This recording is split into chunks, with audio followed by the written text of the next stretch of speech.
இப்போ அப்ஜெக்டிவ் வந்து செலக்ட் பண்ணி போல்டு பண்ணீங்க, அண்டர்லைன் பண்ணீங்க, அதுக்கப்புறம் அதை வந்து ஃபாண்ட் சைஸ் பெருசு பண்ணிட்டேன். ஸோ மற்றது அந்த அப்ஜெக்டிவ் வேணும் அதை விட்டுருங்க. அடுத்த லைன்ல என்ன இருக்குன்னு படிங்க. ராஜ்கண்ணன்ல நேம் கேப்ஸ் போட்டிருக்கீங்களா ஃபர்ஸ்ட் நம்பர், அப்போ அதை ஸ்கிப் பண்ணிடுங்க.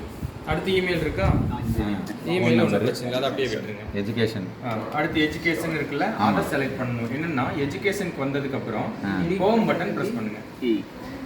ஈக்கு முன்னாடி போயிடுச்சா, இப்போ ஷிஃப்ட் கண்ட்ரோல் ப்ரெஸ் பண்ணிட்டு ரைட் ஏரோ கொடுங்க. எஜுகேஷன் செலக்டட்னு வந்துருச்சா. இப்போ இந்த எஜுகேஷன்ங்கிற சப் கண்டென்ட் நீங்க என்னென்னலாம் பண்ணணும், பொதுவாக அதில் என்னென்ன பண்ணணும், ஃபாண்ட் சைஸ் கொண்டு போகலாம். சப் கண்டென்ட் எல்லாம் 14 கொண்டு போகணும், கொண்டு போங்க. கண்ட்ரோல் மேலே கை வச்சுட்டு ரைட் பிராக்கெட் கிளிக் பண்ணுங்க. ஓகே 14க்கு போனதுக்கப்புறம் ஓகே இப்போ அண்டர்லைன் ஆன் பண்ணுங்க. ரைட் இப்போ போல்ட் பண்ணுங்க. ஓகேவா. இப்போ எஜுகேஷன்ங்கிற கண்டென்ட் நம்ம என்னென்ன பண்ணணுமோ ஜென்ரலாக சப் கண்டென்ட் எல்லாமே என்னென்ன பண்ணணுமோ அதை எஜுகேஷனுக்கு பண்ணிட்டோம். ஓகேவா. இப்போ கீழே டவுன் பண்ணுங்க. 6 rows and 5 columns.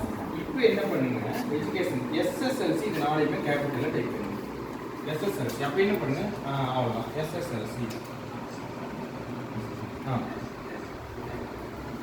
அவ்வளோதான். இப்போ டேப் போடுங்க. அடுத்த காலமுக்கு போயிடுச்சு. ஓகேவா.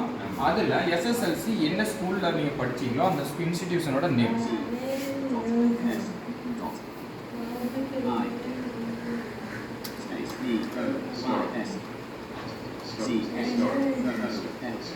ரைட்டா. இப்போ மறுபடியும் டேப் கொடுங்க.